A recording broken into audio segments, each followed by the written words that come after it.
अस्सलाम वालेकुम नाज़रीन, एक नई वीडियो में खुशामदीद। आज की वीडियो में आपके साथ जो रेसिपी शेयर करने वाली हूँ वो है पिज़्ज़ा टोस्ट की रेसिपी। ये खाने में बहुत टेस्टी बनती है और बहुत जल्दी आप इसको घर में बना सकते हैं और ज़रूर ट्राई कीजिएगा। अपना एक्सपीरियंस ज़रूर शेयर करें कैसे बनाएंगे। इसको बनाने के लिए मैंने लिया है एक थाली बाउल और उसके अंदर ऐड कर देंगे टमाटर। एक छोटे साइज़ का टमाटर लिया है। उसके बाद एक छोटे से साइज़ की ही मैंने शिमला मिर्च ली थी, दोनों को बारीक कट कर लिया था। उसके बाद हम इसके अंदर ऐड करने वाले हैं प्याज। एक मीडियम साइज़ का प्याज हम इसके अंदर ऐड करेंगे।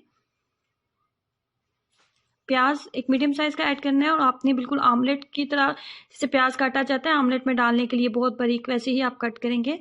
उसके बाद इसके अंदर ऐड करेंगे sweet corn. Sweet corn add करने के बाद इसके अंदर डालूंगी मोज़रेला चीज़। मोज़रेला चीज़ की मिकदार हम रखेंगे 1 कप के करीब। मोज़रेला चीज़ काफ़ी होगी। उसके बाद हाफ कप के करीब हम इसके अंदर ऐड करेंगे pizza sauce. Pizza sauce add करने के बाद चिली फ्लेक्स 1 टीस्पून और उसके बाद हम इसके अंदर ऐड करेंगे नमक हाफ टी स्पून। तमाम मिक्सचर को चम्मच की मदद से अच्छे तरीके से मिक्सअप करेंगे और इसके बाद हमें चाहिए ब्रेड का एक स्लाइस और जिसके ऊपर हम इसकी फिलिंग करेंगे।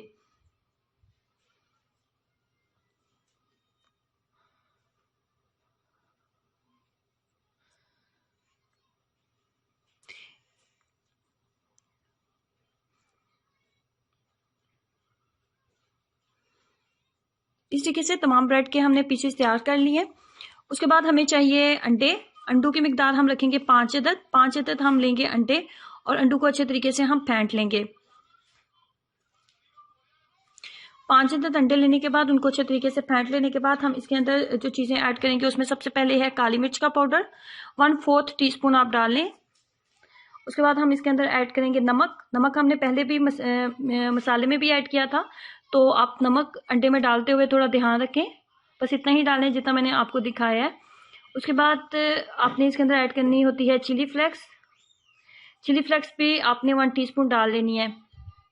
अब जो ब्रेड के हमने स्लाइस रेडी किए थे उसको हमने इसके अंदर अंडे के अंदर हमने इसकी कोटिंग करनी है। अंडे के अंदर इसकी कोटिंग करते जाएंगे और फ्राई पैन के अंदर हम इसको अच्छे से फ्राई कर लेंगे। यहाँ पे आपने सिर्फ फ्राई पैन को हल्का सा ग्रीस करना है। मक्खन के साथ कर लें, देसी घी के साथ कर लें या नॉर्मली जो भी घी आप घर में इस्तेमाल करते हैं उसके साथ आप कर सकते हैं। सिर्फ आपने हल्का सा ग्रीस करना है, बहुत ज्यादा घी का या मक्खन का आपने इस्तेमाल नहीं करना।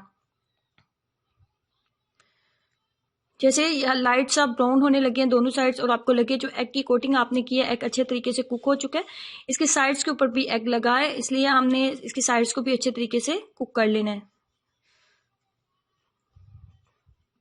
ताकि तमाम इसकी साइड्स जो है अच्छे तरीके से कुक हो जाएं। इस तरीके से